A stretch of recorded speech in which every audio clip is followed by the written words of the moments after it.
Hello बच्चों, let's read this question. So this question says, in a Young's double slit experiment, capital D equals to the distance of the screen and a small d is the separation between the slits. The distance of the nearest point to the central maxima where the intensity same as that due to the single slit is equal to. Okay, ये आपको यहाँ पर distance बतानी basically, ठीक है। Distance of the nearest point to the central maxima तक की distance बतानी है, where the intensity is same as due to the single slit. Okay, single slit के कारण देखिए इंटेंसिटी हम मान लेते हैं आई के इक्वल है, ठीक है। और डबल स्लिट के कारण देखिए इंटेंसिटी का वेरिएशन क्या आता था आपका, ठीक है। डबल स्लिट के कारण आपका सेंट्रल मैक्सिमा की इंटेंसिटी बतानी है ना। तो चलिए बच्चों, इस क्वेश्चन का की कॉन्सेप्ट ना बच्चों, आप देखिए इंटेंसिटी लिख लीजिए, क्या लिख लीजिए, the key concept of this question. Intensity लिख लीजिए, क्या लिख लीजिए, intensity will be the key concept of this question, ठीक है। इंटेंसिटी लिख लेते हैं, ठीक है। ये वाईडीएससी की इंटेंसिटी बेसिकली हमें बतानी है, ठीक है।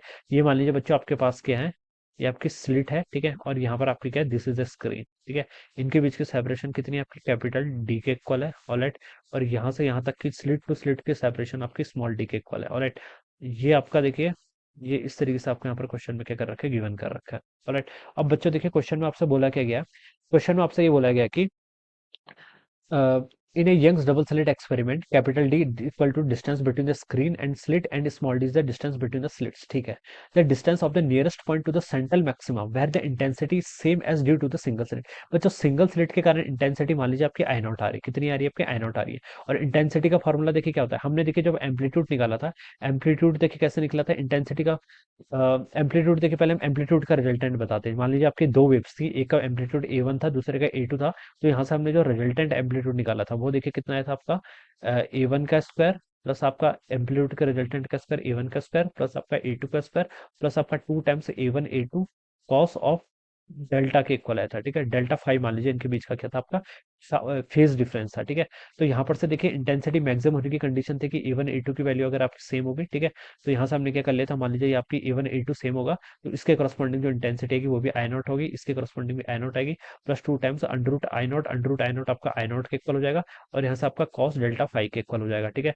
तो यहाँ से आपका 2 आई नॉट को कॉमन कर लेते थे, 1 प्लस कॉस ऑफ डेल्टा 5 आ जाता था, ठीक है।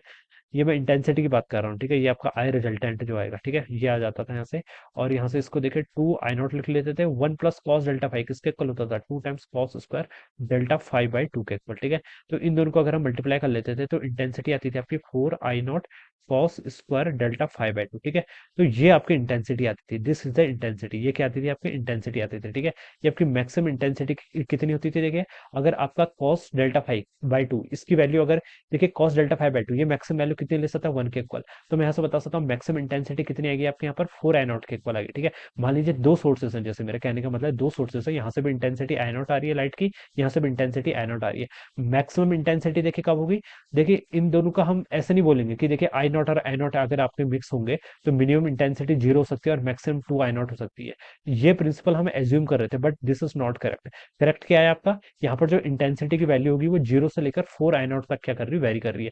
यहाँ से आपको पता चला था कि इंटरफेरेंस का फिनोमिना हो रहा है, ठीक है। क्योंकि हम एक्सपेक्ट तो कर रहे थे कि 0 से लेकर 2 आई नॉट तक इंटेंसिटी वेरी करनी चाहिए, लेकिन कर कहाँ से कहाँ तक रही, 0 से लेकर 4 आई नॉट तक, ठीक है। तो ये जो टर्म आ रही है कहाँ से आ रही है, 4 आई नॉट, जो आपकी 2 आई नॉट एक्स्ट्रा आ गया, ये इंटरफेरेंस टर्म के कारण आ रही है, ठीक है। तो ये आपका यहाँ पर से क्या है, वेरिएशन है, ठीक है। तो इंटेंसिटी को देखिए मैं क्या लिख सकता हूँ यहाँ से, 4 आई नॉट टाइम्स आपका कॉस स्क्वायर डेल्टा 5/2, ठीक है। डेल्टा 5 के यहाँ पर आपका फेज डिफरेंस है, ठीक है। देखिए डेल्टा 5 फेज डिफरेंस किसके इक्वल होता है आपका, 2 पाई/लैम्डा टाइम्स आपका कितना, डेल्टा एक्स। डेल्टा एक्स क्या होता है आपका, पाथ डिफरेंस। डेल्टा एक्स क्या होता है आपका, पाथ डिफरेंस। मान लीजिए आपकी जैसे यहाँ से दो रेज मान लीजिए किसी पॉइंट पर मिल रही है, ठीक है। तो यहाँ से आपकी ये एंगल आप थीटा जूम कर लेते थे, ठीक है। इसके बीच का जो सेंटर का एंगल होता था ये भी कितना बनाता था आपका, थीटा के इक्वल। तो ये जो एक्स्ट्रा डिस्टेंस आती थी this is called path difference. और ये किसके इक्वल होता था, देखिए पाथ डिफरेंस हम यहाँ से डेल्टा एक्स, ये आपका ये डिस्टेंस होगी आपकी डी साइन थीटा के इक्वल आ जाएगी, कितनी, डी साइन थीटा, ठीक है। तो आप इसको ऐसे लिख लेते थे, d sine theta it is equal to, ठीक है। यहाँ पर मान लीजिए आपकी कोई फ्रिंज बननी है, इसकी डिस्टेंस कितनी है, वाई के इक्वल, ठीक है। अब थीटा आपका बहुत स्मॉल होता है, थीटा क्या होता है, बहुत स्मॉल। तो साइन थीटा किसके इक्वल होगा, अगर बहुत स्मॉल होता है तो थीटा के इक्वल, और वो किसके इक्वल होगा, टेन थीटा के इक्वल, ठीक है। तो हम इसको क्या लिख लेते थे, डी टेन थीटा के इक्वल भी लिख लेते थे। और डी टेन थीटा देखिए यहाँ से कितना आता था, टेन थीटा को देखिए अगर डी टाइम्स देखिए आपका यहाँ पर से ये आपका डेल्टा एक्स है basically, this is our delta x, ये कितना आ गया आपका, डी टेन थीटा के इक्वल, ठीक है। और टेन थीटा को देखिए आप क्या लिख सकते हैं यहाँ से, परपेंडिकुलर अपॉन बेस, तो यहाँ से आपका वाई डिवाइडेड बाय आपका कैपिटल डी के इक्वल हो जाएगा। तो यहाँ पर से आप देखिए एक रिलेशन ये भी बता सकते हैं, ठीक है। यहाँ से आपकी y की वैल्यू कितनी आएगी, आपकी डेल्टा एक्स टाइम्स आपका d divided by small d के इक्वल, ये वैल्यू आ जाएगी, ठीक है। अब मैं देखिए इस वैल्यू को यहाँ पर पुट कर लेता हूँ मुझसे, क्योंकि क्वेश्चन में देखिए यही पूछा गया। क्वेश्चन को ध्यान से पढ़ें, इसमें लिखा है the distance of the nearest point to the central maxima where the intensity same as due to the single slit. Single slit के कारण इंटेंसिटी आपकी आई नॉट के इक्वल है, ठीक है, कितनी आएगी, आई नॉट के इक्वल, और ये आपकी इसके इक्वल होनी चाहिए, किसके कारण, डबल स्लिट के कारण और सिंगल स्लिट के कारण इंटेंसिटी इक्वल होनी चाहिए। तो आप इन दोनों को क्या कर लीजिए, यहाँ से इक्वेट कर लीजिए, इन दोनों को मैं यहाँ से इक्वेट कर लूंगा, ठीक है। आई नॉट से आपका आई नॉट कैंसिल हो जाएगा, यहाँ पर आपका बच गया लेफ्ट साइड में 1/4, it is equal to cos square कितना, डेल्टा 5/2 के इक्वल हो जाएगा, ठीक है। तो और यहाँ से इसको आप लिख सकते हैं कॉस टाइम्स आपका डेल्टा 5/2, ये किसके इक्वल होगा, 1/4 का अंडर रूट करेंगे तो आपको 1/2 के इक्वल हो जाएगा, ठीक है। अभी 1/2 कब होता है आपका, कॉस 60 की वैल्यू 1/2 के इक्वल होती है, कितनी, कॉस 60 की। तो आप यहाँ से लिख सकते हैं डेल्टा 5/2, ये आपका 60 के इक्वल होगा, और 60 को आप क्या लिख सकते हैं, 5/3 लिख सकते हैं, क्या लिख सकते हैं, 5/3, ठीक है। अब डेल्टा 5 की वैल्यू आप पुट कर लीजिए, डेल्टा 5 देखिए किसके इक्वल होता है, डेल्टा 5 मैंने यहाँ पर निकाला था आपका, ये 2 pi by lambda into delta x, ठीक है। तो देखिए मैं इसी टर्म को अब यहाँ पर थोड़ा आगे एक्सपेंड कर रहा हूँ, तो ये हो जाएगा आपका 1/2 को तो चलिए मैंने आगे ऐसे रहने दे लिया, ठीक है, ये 1/2 इधर ले गया। डेल्टा 5 को लिख सकते हैं 2 pi by lambda into delta x, delta x को आप यहाँ से ये लिख लीजिए, ठीक है, d times y divided by आपका कैपिटल डी, ठीक है। ये हो जाएगा आपका कितना, यहाँ से डेल्टा, ये किसके इक्वल होगा, पाई/3 के इक्वल। तो यहाँ से पाई से पाई कैंसिल हो जाएगा, टू से यहाँ पर आपका आपका टू कैंसिल हो गया, ठीक है। तो बचा के यहाँ पर आपका लेफ्ट साइड पर आपका बच गया, देखिए यहाँ पर d y times lambda D, it is equal to 1/3 के इक्वल, ये किसके इक्वल होगा, 1/3 के इक्वल होगा। और मुझे यहाँ पर क्वेश्चन में क्या बताना है, मुझे क्वेश्चन में y की वैल्यू बतानी है, the distance of the nearest point to the central maxima, ठीक है, यानी कि ये वाली डिस्टेंस मुझे बतानी है यहाँ से, ठीक है।